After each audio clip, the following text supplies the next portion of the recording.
আসসালামু আলাইকুম। প্রিয় দেশবাসী, আপনারা সব সময় সচেতন থাকবেন এবং গুজবে কান দেবেন না। দেখুন, আমাদের স্বাধীনতা সার্বভৌমত্বের মানে সর্বোচ্চ পাহারাদার বা সর্বোচ্চ অংশীদার যে বাহিনী, সেই বাহিনীটা হলো বাংলাদেশ সেনাবাহিনী। এই সেনাবাহিনীর উপর অনেক রাষ্ট্রের ক্ষোভ আছে। সবচাইতে বড় ক্ষোভ আছে পাকিস্তান, মানে একেবারে জনগণ থেকে ধরে, সাধারণ জনগণ থেকে ধরে পাকিস্তানের সেনাবাহিনী বলেন, সরকার বলেন, সরকারি দল বলেন, বিরোধী দল বলেন, সকল দলের ক্ষোভ আছে বাংলাদেশ সেনাবাহিনীর উপর। কারণ কি? এই বাংলাদেশ সেনাবাহিনীটা আসলে গঠিত হয়েছে পাকিস্তান সেনাবাহিনী থেকে বিদ্রোহ করে আসা কিছু সাবেক সেনা কর্মকর্তার হাত ধরে। তাদের মুক্তি সংগ্রামের লড়াইয়ের ভিতর দিয়েই বাংলাদেশের স্বাধীনতার সূর্যোদয় হয়।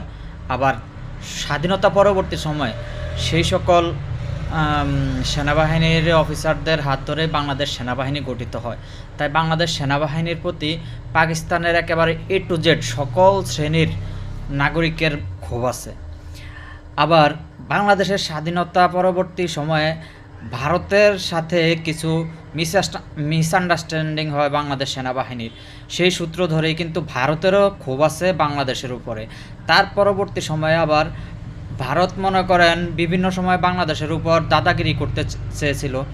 তো এই বাংলাদেশ সেনাবাহিনীর কারণে তাদের উদ্দেশ্য সফল হয়নি। বাংলাদেশ থেকে ভারত অনেক কিছু আদায় করতে চেয়েছিল, কিন্তু এই সেনাবাহিনীর কারণে ভারত সেগুলো আদায় করতে পারেনি। যেমন ধরেন, একটা যুদ্ধ হয়েছিল স্বাধীন বাংলাদেশে, মানে এটাই প্রথম এবং শেষ যুদ্ধ বাংলাদেশের স্বাধীনতা পরবর্তী সময়ে।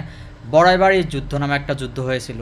সেই বড়াইবাড়ির যুদ্ধে বাংলাদেশ সেনাবাহিনীর মনে হয় 7 কিংবা 8 জন বর্ডার গার্ড ছিল। এই বর্ডার গার্ড কিন্তু মূলত সেনাবাহিনী দ্বারা পরিচালিত হয়। এখন তো বর্ডার গার্ড, তখন ছিল বিডিআর কিন্তু সেনাবাহিনী দ্বারা পরিচালিত হয়।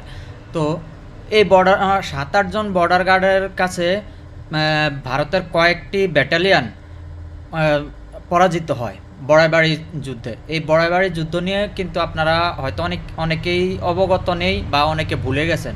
সেই ইতিহাস কিন্তু আমরা এখনও ভুলিনি।